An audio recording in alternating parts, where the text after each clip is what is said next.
Namo tassa bhagavato arahato samma sambuddhassa. Namo tassa bhagavato arahato samma sambuddhassa. Namo tassa bhagavato arahato samma sambuddhassa. Buddhaṃ dhammāṃ saṅghāṃ namassāmi. Namatu acharya-sa. Okay, so today is the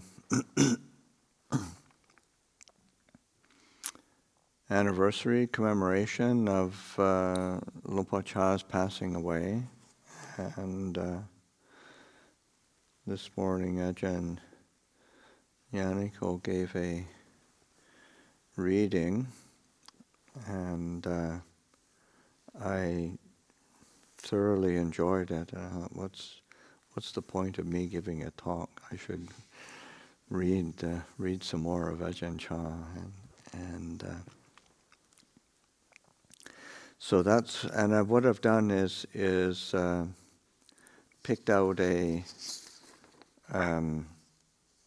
some short selections of sort of readings, about half a dozen, in order to, hopefully illustrate the range of Luang Chah's teachings, or at least to give a sampling that maybe conveys the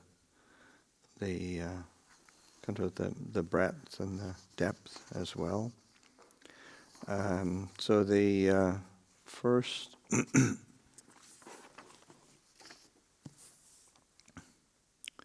one is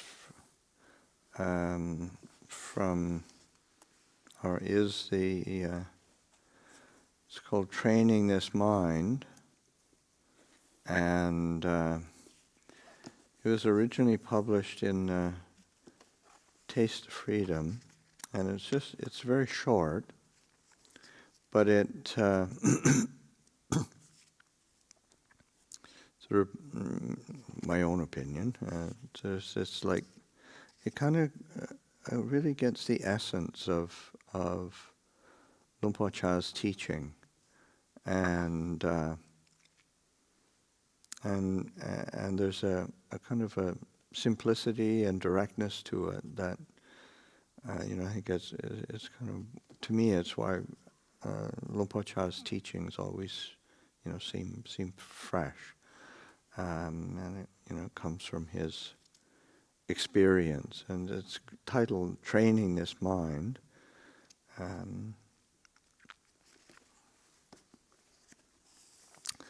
It's kind of Luang Chah's own, say, direct experience of mind. Okay. Training this mind. Actually, there's nothing much to this mind. It's simply radiant in and of itself. It's naturally peaceful. Why the mind doesn't feel peaceful right now is because it gets lost in its own moods. There's nothing to the mind itself. It simply abides in its natural state. That's all. That sometimes the mind feels peaceful and other times not peaceful is because it has been tricked by these moods. The untrained mind lacks wisdom. It's foolish. Moods come and trick it into feeling pleasure one minute and suffering the next. Happiness, then sadness. But the natural state of a person's mind isn't one of happiness or sadness. This experience of happiness and sadness is not the actual mind itself, but just these moods which have tricked it. The mind gets lost, carried away by these moods with no idea what's happening. And as a result, we experience pleasure and pain accordingly. Because the mind has not been trained yet. It still isn't very clever. And we go on thinking that it's our mind which is suffering, or our mind which is happy, when actually it's just lost in its various moods. The point is that really this mind of ours is naturally peaceful. It's still and calm like a leaf that is not being blown about by the wind. But if the wind blows, then it flutters. It does that because of the wind. And so with the mind, it's because of these moods, getting caught up with thoughts. If the mind didn't get lost in these moods, it wouldn't flutter about.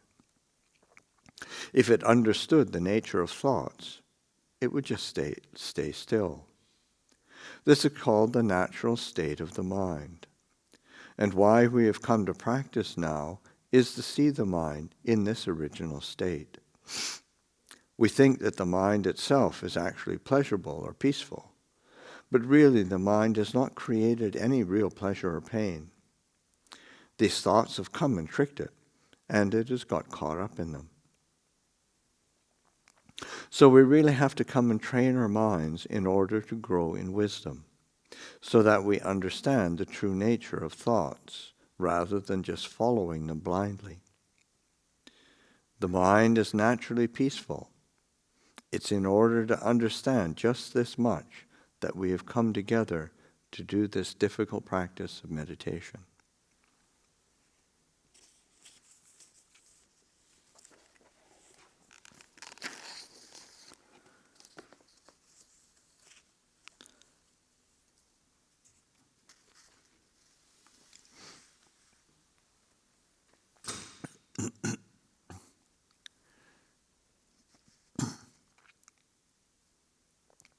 Remember one time, Luang Por saying that we tend to think of the moods of the mind as our food, or as a sustenance, something that we look forward to, and we seek them out and cherish them.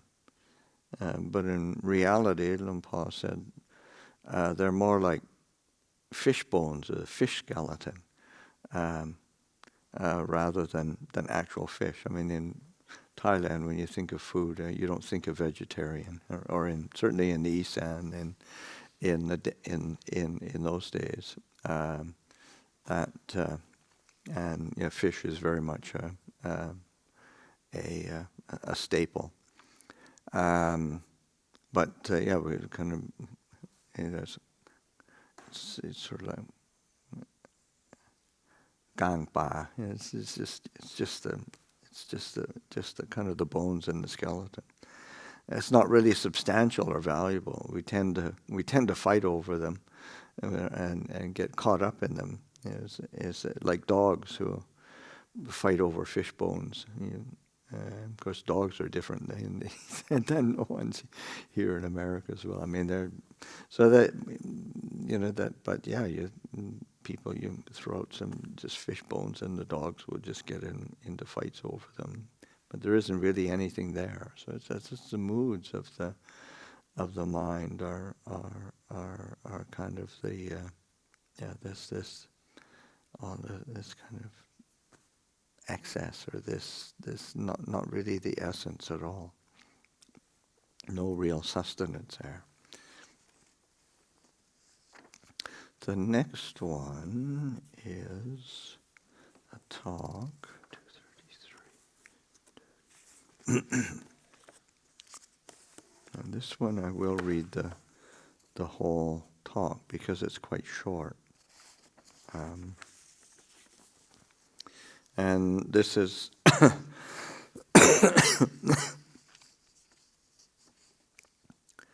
this is called Living with the Cobra, and it was first published in Bodhinyana. And this was given to an older English woman who came and practiced at Wat Pho Phong, I think probably for about 6 weeks. It was around late 1978, early 1979. And I think she had met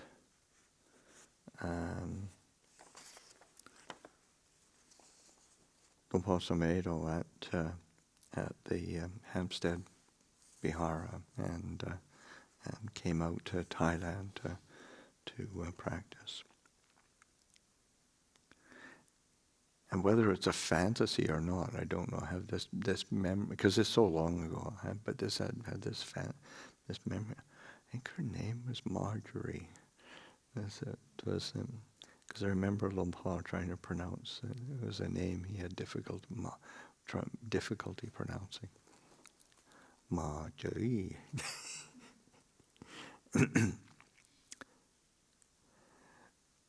Okay. This short talk is for the benefit of a new disciple who will soon be returning to London.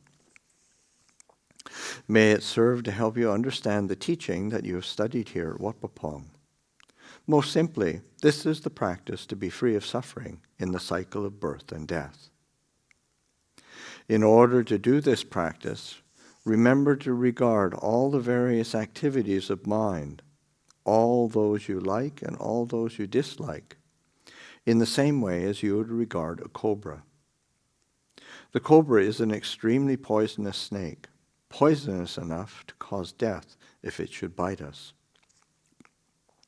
And so it is with our moods also. The moods that we like are poisonous.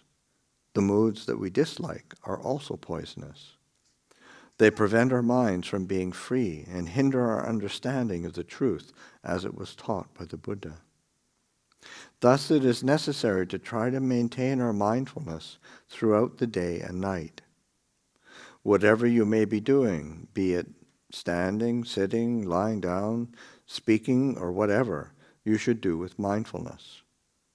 When you are able to establish this mindfulness, you'll find that there will arise clear comprehension associated with it. And these two conditions will bring about wisdom.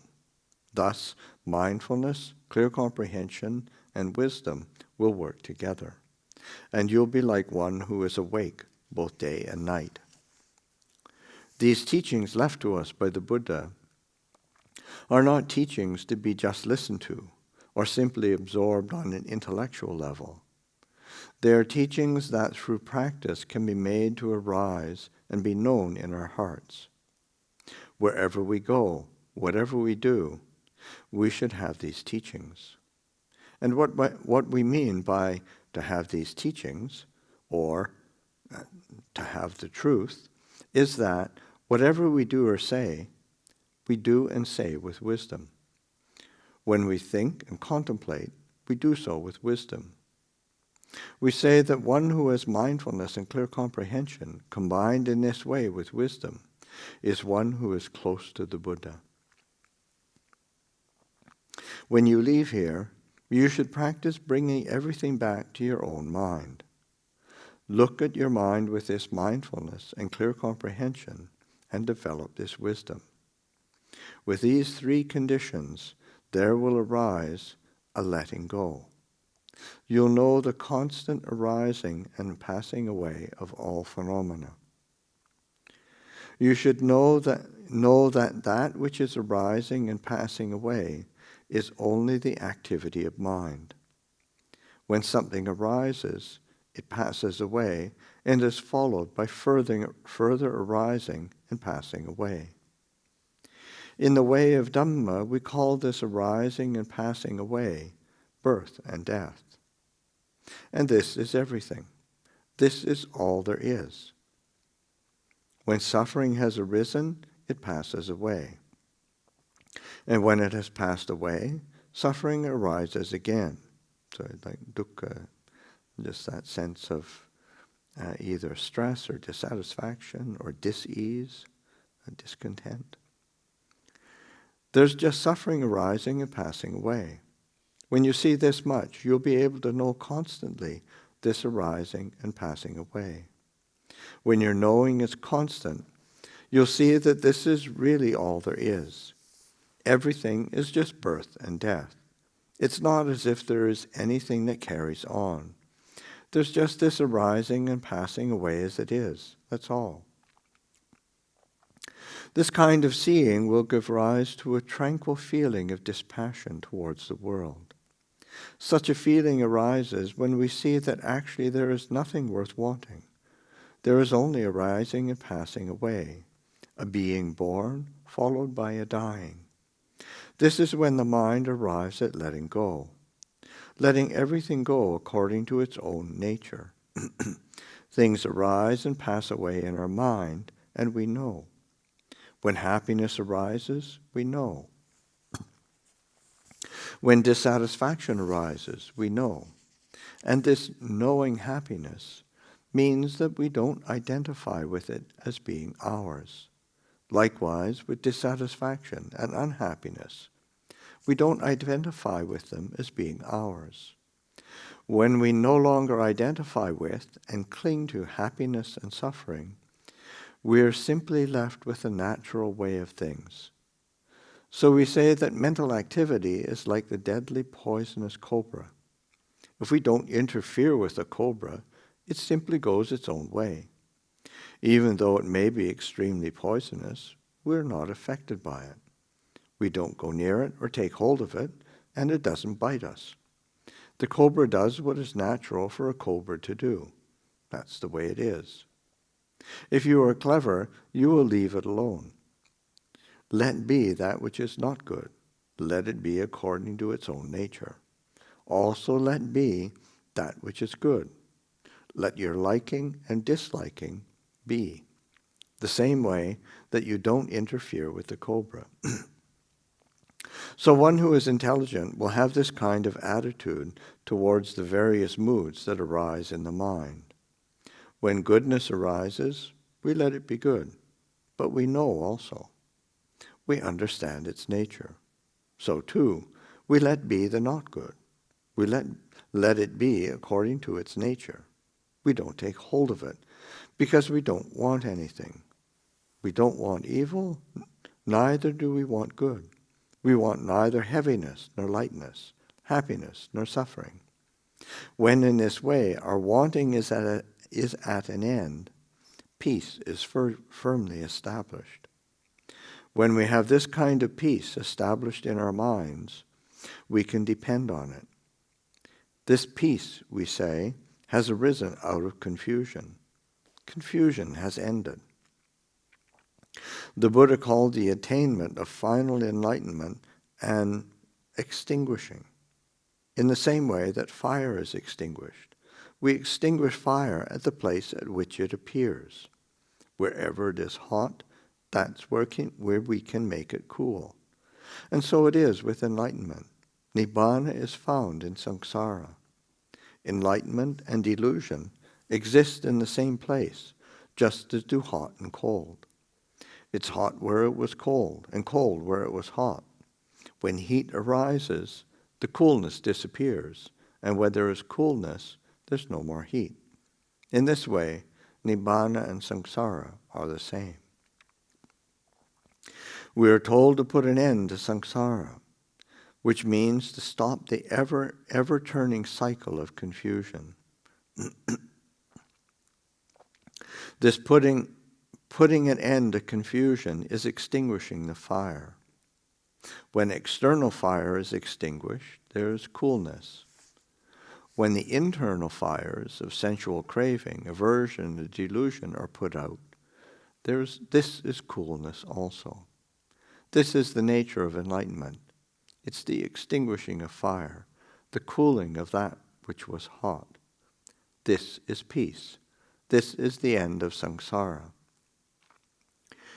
the cycle of birth and death. When you arrive at enlightenment, this is how it is. It's an ending of the ever-turning and ever-changing, an ending of greed, aversion, and delusion in our minds. We talk about it in terms of happiness, because this is how worldly people understand the ideal to be.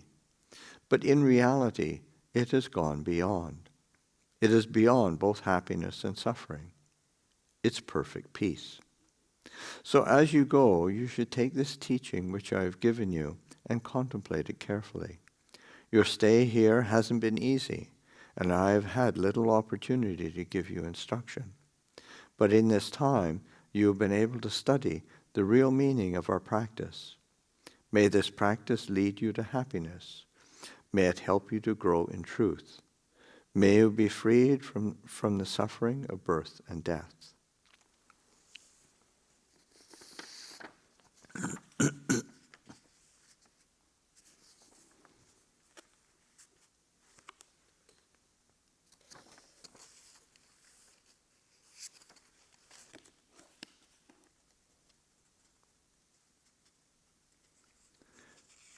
Okay, now I remember what I was. This is a couple excerpts from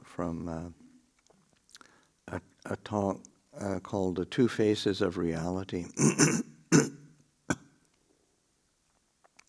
was first printed in Bodhiyana, and it was an informal talk given to the monks underneath his kuti.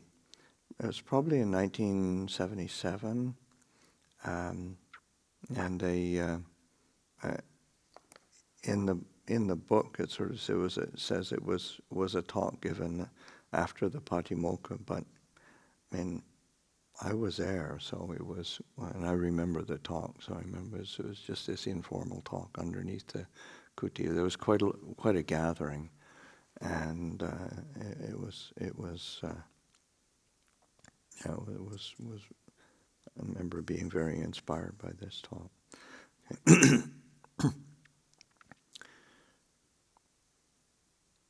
It was at night, and it was I think he was firing people up. The Buddha taught. So this is it's a couple excerpts from the talk. The Buddha taught that the objects of our senses are a trap of Mara. Mara should be understood as something which harms us. The trap is something which binds us, the same as a snare. It's a trap of Maras, a hunter's snare, and the hunter is Mara. If animals are caught in the hunter's trap, it's a sorrowful predicament. They're caught fast and held waiting for the owner of the trap. Have you ever snared birds? The snare springs and boop, caught by the net. A good strong string now holds it fast. Wherever the bird flies, it cannot escape. It flies here and flies there, but it's held tight, waiting for the owner of the snare. When the hunter comes along, that's it. The bird is struck with fear. There's no escape. The trap of sight, sound, smells, tastes, touch, and mind objects is the same. They catch us and bind us fast. If you attach to the senses, you're the same as a fish caught on a hook. When the fisherman comes, struggle all you want, but you can't get loose. Actually, you're not caught like a fish. It's more like a frog. A frog gulps down the whole hook right to its guts. A fish just gets caught in its mouth. Anyone attached to the senses is the same. Like a drunk whose liver is not yet destroyed. He doesn't know when he has had enough. He continues to indulge and drink carelessly. He's caught and later suffers illness and pain. A man comes walking along a road. He's very thirsty from his journey and is craving a drink of water. The owner of the water says, "You can drink this water if you like. The color is good, the smell is good, taste is good. But if you drink it, you'll become ill. I must tell you this beforehand. It'll make you sick enough to die or nearly die." The thirsty man does not listen. He's as thirsty as a person after an operation who's been denied water for 7 days. He's crying for water. It's the same with a person thirsting after the senses. The Buddha taught that they are poisonous. Sight, sound, smells, taste, touch, and mind objects are poison. They're a dangerous trap. But this man is thirsty and doesn't listen. Because of his thirst, he's in tears, crying, "Give me water, no matter how painful the consequences. Let me drink." So he dips out a bit and swallows it down, finding it very tasty. He drinks his fill and gets so sick that he almost dies. He didn't listen because of his overpowering desire. This is how it is for a person caught in the pleasures of the senses. He drinks in sights, sounds, smells, tastes, touch, and mind objects. They're very delicious, so he drinks without stopping, and there he remains, stuck fast until the day he dies.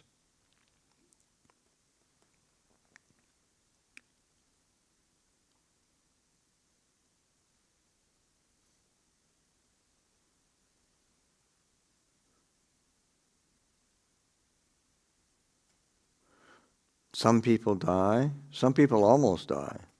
That's how it is to be stuck in the way of the world. Worldly wisdom seeks after the senses and their objects. However wise it is, it's only wise in a worldly sense. No matter how appealing it is, it's only appealing in a worldly sense. However much happiness it is, it's only happiness in a worldly sense. It isn't the happiness of liberation. It won't free you from the world. We have come to practice as monks in order to penetrate true wisdom, to rid ourselves of attachment. Practice to be free of attachment. Investigate the body. Investigate everything around you until you become weary and fed up with it all. And then dispassion will set in. Dispassion will not arise easily, however, because you still don't see clearly. We come and ordain, we study, we read, we practice, we meditate. We determine to make our minds resolute, but it's hard to do. We resolve to do a certain practice. We say that we'll practice in this way. Only a day or two goes by, maybe just a few hours pass, and we forget all about it. Then we remember and try to make our minds firm again, thinking, this time I'll do it right. Shortly after that, we're pulled away by one of our senses, and it all falls apart again. So we have to start all over again. This is how it is. Like a poorly built dam, our practice is weak. We're still unable to see and follow true practice. It goes on like this until we arrive at true wisdom. Once we penetrate to the truth, we are freed from everything. Only peace remains. Our minds aren't peaceful because of our old habits. We inherit these because of our past actions, and thus they follow us around and constantly plague us. We struggle and search for a way out, but we're bound by them, and they pull us back.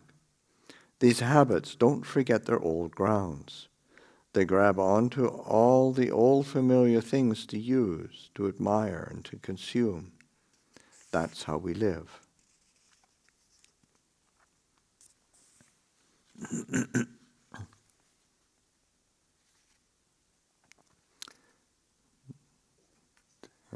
it goes on. Still in the same talk. Let's skip over a bit.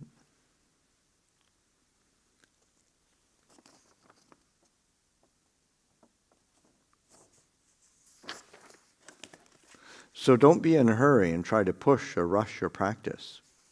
Do your meditation gently and gradually, step by step. In regard to peacefulness, if you want to become peaceful, then accept it.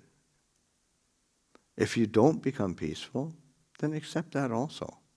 That's the nature of the mind. We must find our own practice and persistently keep at it. Perhaps wisdom does not arise. I used to think about my practice that when there is no wisdom, I could force myself to have it. But it didn't work. Things remained the same. Then, after careful consideration,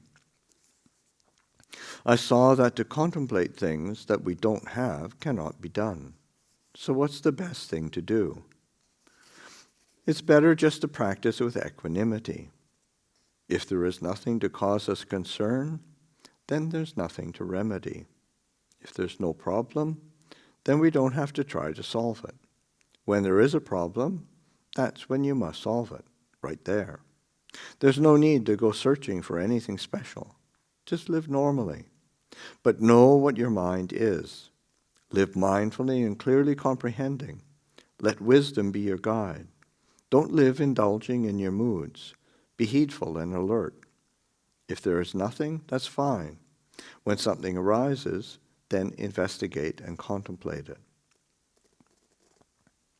Try watching a spider. A spider spins its web in any convenient niche and then sits in the center, staying still and silent. Later, a fly comes along and lands on the web. As soon as it touches and shakes the web, boop, the spider pounces and winds it up in thread. It stores the insect away and then returns again to collect itself silently in the center of the web. Watching a spider like this can give rise to wisdom. Our six senses have mind at the center, surrounded by eye, ear, nose, tongue, and body. When one of the senses is stimulated, for instance, form, contacting the eye, it shakes and reaches the mind. The mind is that which knows form. Just this much is enough for wisdom to arise. It's that simple. Like a spider in its web, we should live keeping to ourselves. As soon as a spider feels an insect contact the web, it quickly grabs it, ties it up, and once again returns to the center. This is not at all different from our own minds. Coming to the center means living mindfully with clear comprehension, being always alert, and doing everything with exactness and precision. This is our center. There's really not a lot for us to do. We just carefully live in this way. But that doesn't mean that we live heedlessly thinking. There's no need to do sitting or walking meditation, and so forget all about our practice. We can't be careless. We must remain alert, just as the spider waits to snatch up insects for food.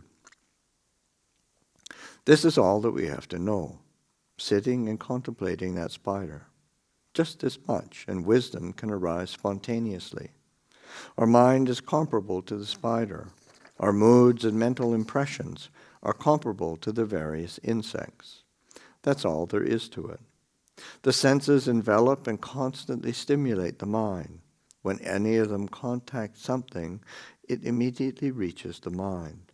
The mind then investigates and examines it thoroughly, after which it returns to the center. This is how we abide, alert, acting with precision, and always mindfully comprehending with wisdom. Just this much, and our practice is complete. This point is very important. It isn't that we have to do sitting practice throughout the day and night, or that we have to do walking meditation all day and all night long. If this is our view of practice, then we really make it difficult for ourselves.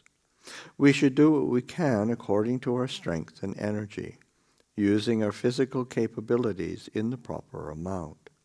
It's very important to know the mind and the other senses well. Know how they come and how they go, how they arise and how they pass away. Understand this thoroughly.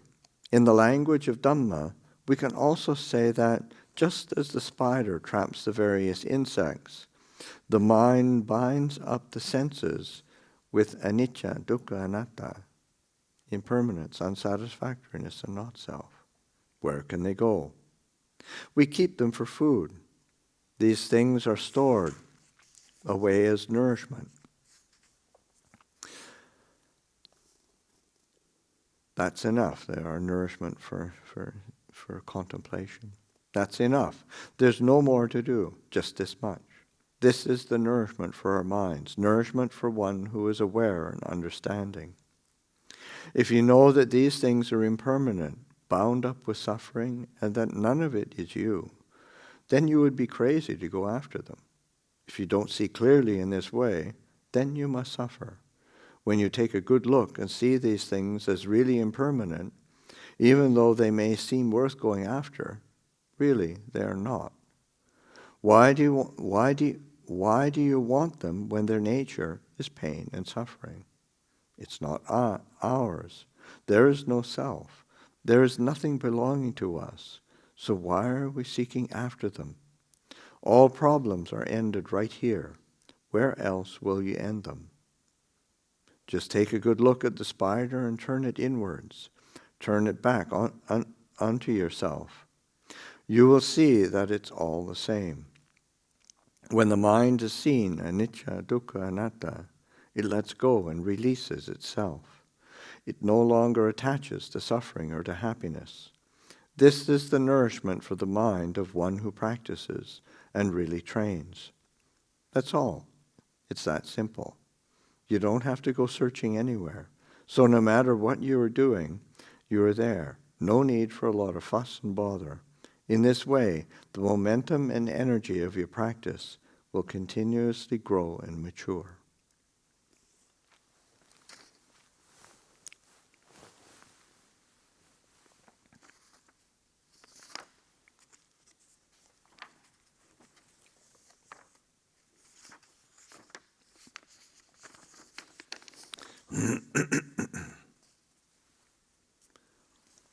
Okay, this one is Tranquility and Insight. It was first published in Taste of Freedom, and I think it gives a good perspective on Luang Por's approach to the kind of the nuts and bolts of meditation. It probably been a talk given after Luang Por's return from his first trip to England, so maybe later in 1977 or early 1978.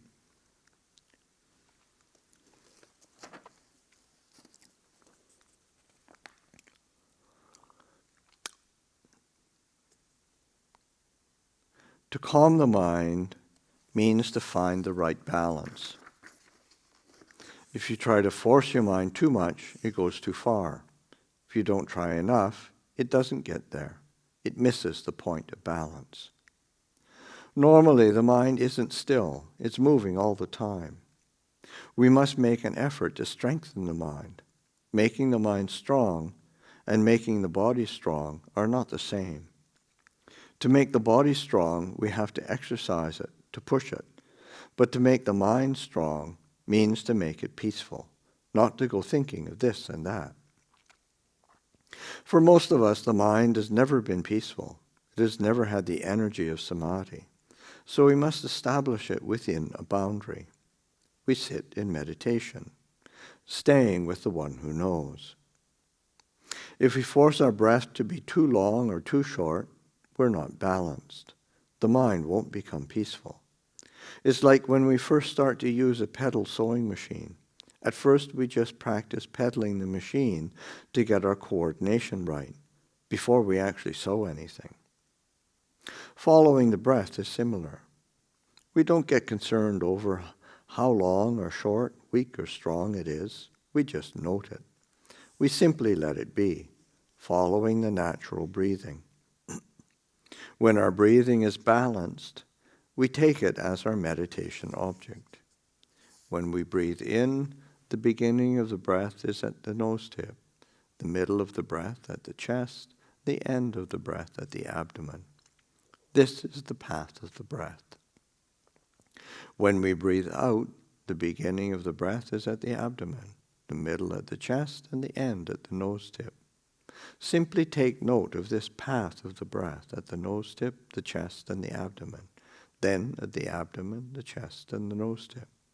We take note of these 3 points in order to make the mind firm, to limit mental activities so that mindfulness and self-awareness can easily arise. When our attention settles on these 3 points, we can let them go and note the in and out breathing, concentrating solely at the nose tip or the upper lip, where the air passes on its in and out passage. We don't have to follow the breath. We just establish mindfulness in front of us at the nose tip and note the breath at this one point, entering, leaving, entering, leaving. There's no need to think of anything special. Just concentrate on this simple task for now, having continuous presence of mind. There's nothing more to do. Just breathe in and out. Soon the mind becomes peaceful, the breath refined, the mind and body become light. This is the right state for the work of meditation. When sitting in meditation, the mind becomes refined, but we should try to be aware, to know whatever state it's in. Mental activity is there, together with tranquility. There is vitakka. Vitakka is the action of bringing the mind to the theme of contemplation. If there is not much mindfulness, there will not be much vitakka. Then vichara, the contemplation around that theme follows. Various weak mental impressions may arise from time to time, but our self-awareness is the important thing. Whatever may be happening, we know it continuously. As we go deeper, we are constantly aware of the state of our meditation, knowing whether or not the mind is firmly established. Thus, both concentration and awareness are present. Having a peaceful mind does not mean that there's nothing happening. Mental impressions do arise. For instance, when we talk about the first level of absorption, we say it has 5 factors. Along with vitakka and vichara, it's that, say, initial thought and sustained thought, or the directed thought and evaluation. So along with vitakka and vichara, piti, or joy, arises with the theme of contemplation, and then sukha, or pleasure. These 4 things all lie together in the mind that is established in tranquility. They are as one state. The 5th factor is ekaggata, or one-pointedness. You may wonder how there can be one-pointedness when there are all these other factors as well. This is because they all become unified on that foundation of tranquility. Together they are called a state of samadhi. They are not everyday states of mind. They are factors of absorption. There are these 5 characteristics, but they do not disturb the basic tranquility. There is vitakka, that directed thought, but it does not disturb the mind. Vichara, the evaluation, rapture, and happiness arise, but do not disturb the mind. The mind is therefore as one with these factors. The first level of absorption is like this. We don't have to call it first jhana, second jhana, third jhana, and so on. Let's just call it a peaceful mind. As the mind becomes progressively calmer, it will dispense with vitakka and vichara, leaving only rapture and happiness. Why does the mind discard vitakka and vichara?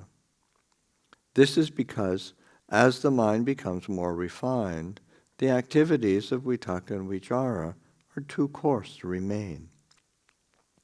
At this stage, as the mind leaves off vitakka and vichara, feelings of great rapture can arise. Tears may gush out. But as the samadhi deepens, rapture too is discarded, leaving only happiness and one-pointedness, until finally even happiness goes, and the mind reaches its greatest refinement. There's only equanimity and one-pointedness. All else has been left behind. The mind stands unmoving. Once the mind is peaceful, this can happen. You don't have to think a lot about it. It just happens by itself when the causal factors are ripe. This is called the energy of a peaceful mind. In this state, the mind is not drowsy. The 5 hindrances, sense desire, aversion, restlessness, dullness, and doubt, have all fled. But if mental energy is still not strong and mindfulness is weak, there will occasionally arise intruding mental impressions. The mind is peaceful, but it's as if there's a cloudiness within the calm. It's not a normal sort of drowsiness, though. Some impressions will manifest. Maybe we'll hear a sound or see a dog or something. It's not really clear, but it's not a dream either. This is because these 5 factors have become unbalanced and weak. The mind tends to play tricks within these levels of tranquility. Imagery will sometimes arise when the mind is in this state, through any of the senses, and the meditator may not be able to tell exactly what is happening. Am I sleeping? No. Is it a dream? No, it's not a dream. These impressions arise from a middling sort of tranquility, but if the mind is truly calm and clear, we don't doubt the various mental impressions or imagery which arise. Questions like, did I drift off then? Was I sleeping? Did I get lost? Don't arise, for they are characteristics of a mind which is still doubting. Am I asleep or awake? Here the mind is fuzzy. This is the mind getting lost in its moods. It's like the moon going behind a cloud. You can still see the moon, but the clouds covering it render it hazy. It's not like the moon which has emerged from behind the clouds, clear, sharp, and bright. When the mind is peaceful and established firmly in mindfulness and self-awareness, there will be no doubt concerning the various phenomena which we encounter. The mind will truly be beyond the hindrances. We will clearly know everything which arises in the mind as it is. We do not doubt because the mind is clear and bright. The mind which reaches samadhi is like this. Some people find it hard to enter samadhi because they don't have the right tendencies. There is samadhi, but it's not strong or firm. However, one can attain peace through the use of wisdom, through contemplating and seeing the truth of things, solving problems that way. This is using wisdom rather than the power of samadhi. To attain calm in practice, it's not necessary to be sitting in meditation. For instance, just ask yourself, hey, what is that? And solve your problem right there. A person with wisdom is like this. Perhaps they can't really attain high levels of samadhi, although there must be some concentration, just enough to cultivate wisdom. It's like the difference between farming rice and farming corn. One can depend on rice more than corn for one's livelihood. Our practice can be like this. We depend more on wisdom to solve problems. When we see the truth, peace arises. The two ways are not the same. Some people have insight and are strong in wisdom, but do not have much samadhi. When they sit in meditation, they aren't very peaceful. They tend to think a lot, contemplating this and that, until eventually they contemplate happiness and suffering and see the truth of them. Some incline more towards this than samadhi. Whether standing, walking, sitting, or lying down, enlightenment of the Dhamma can take place. Through seeing, through relinquishing, they attain peace. They attain peace through knowing the truth, through going beyond doubt, because they have seen it for themselves. Other people have only little wisdom, but their samadhi is very strong. They can enter very deep samadhi quickly, but not having much wisdom. They cannot catch the defilements. They don't know them. They can't solve their problems. But regardless of whichever approach we use, we must do away with wrong thinking, leaving only right view. We must get rid of confusion, leaving only peace. Either way, we end up at the same place. There are these two sides to practice, but these two things, calm and insight, go together. We can't do away with either of them. They must go together. That which looks over the various factors which arise in meditation is sati, mindfulness. This sati is a condition which, through practice, can help other factors to arise. Sati is life. Whenever we don't have sati, when we are heedless, it's as if we are dead. If we have no sati, then our speech and actions have no meaning. Sati is simply recollection. It's a cause for the arising of self-awareness and wisdom. Whatever virtues we have cultivated Whatever virtues we have cultivated are imperfect if lacking in sati. Sati is that which watches over us while standing, walking, sitting, and lying down. Even when we are no longer in samadhi, sati should be present throughout. Whatever we do, we take care. A sense of shame will arise. This is like hiri and ottappa. This is a wholesome sense of shame based on knowledge of cause and effect rather than emotional guilt. We will feel ashamed about the things we do which aren't correct. As shame increases, our collectedness will increase as well. When collectedness increases, heedlessness will disappear. Even if we don't sit in meditation, these factors will be present in the mind. And this arises because of cultivating sati. Develop sati. This is the quality which looks over the work we are doing in the present. It has real value. We should know ourselves at all times. If we know ourselves like this, right will distinguish itself from wrong.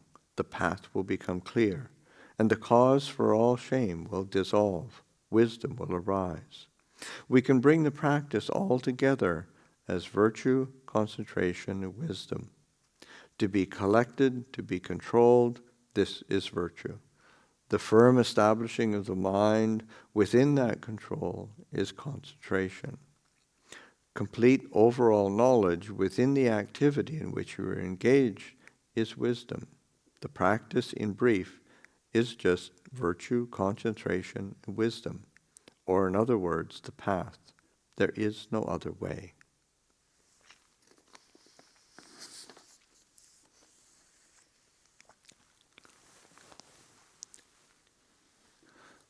And this emphasis on sati, on mindfulness, and also the quality of knowing, and which is the literal translation of Buddho.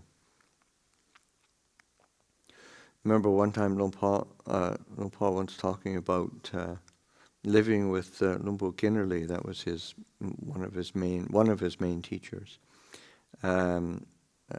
He said living with Luang Por Kinnerly, he didn't listen to a lot of teachings because Luang Por Kinnerly would just keep saying, just return to Buddho and be the one who knows.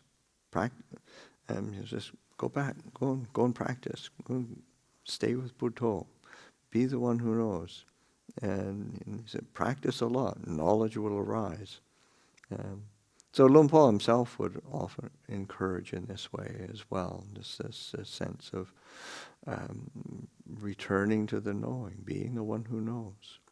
And but also, I think one of the things that Luang Por would also encourage the community to be returning to the fundamental practices and protocols, the call the standards of the monastery, the routine of the monastery, and I said that's where our practice grows and thrives. So I'd say.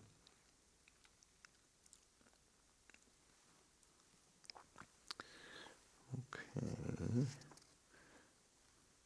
I think I'll end with just one very short thing, which is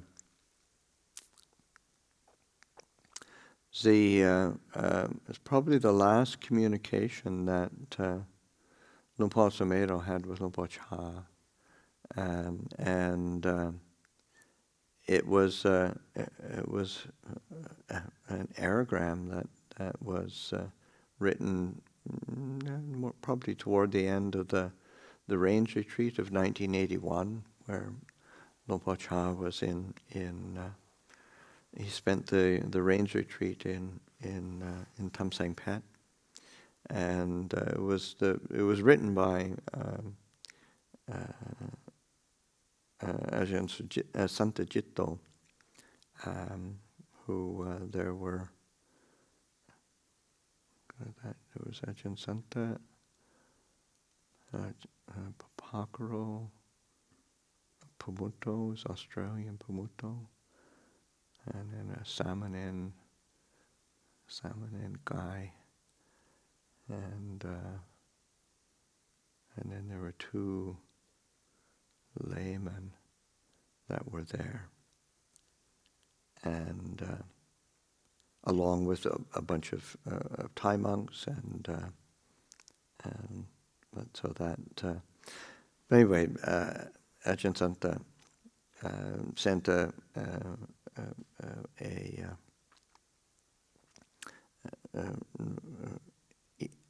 aerogram writers, and as he wrote, well, Ajahn Sumedho, you're not going to believe this, but Lumpur decided he wanted to write you a letter, so he asked me to take his dictation. The message from Ajahn Chah was very brief, and what it said, whenever you have feelings of love or hate for anything whatsoever, these will be your aids and partners in building Bharami. The Buddha Dhamma is not to be found in moving forwards, nor in moving backwards, nor in standing still. This, Sumedho, is your place of non-abiding. That's Lumpur's kind of instructions. So they're it's kind of beautiful, succinct. So you have these different flavors of Lumpur's teachings and instructions. I mean, I had another reading here, but it's already, we're almost an hour, and that's I think we've got a few flavors to work with. So I'll leave it there.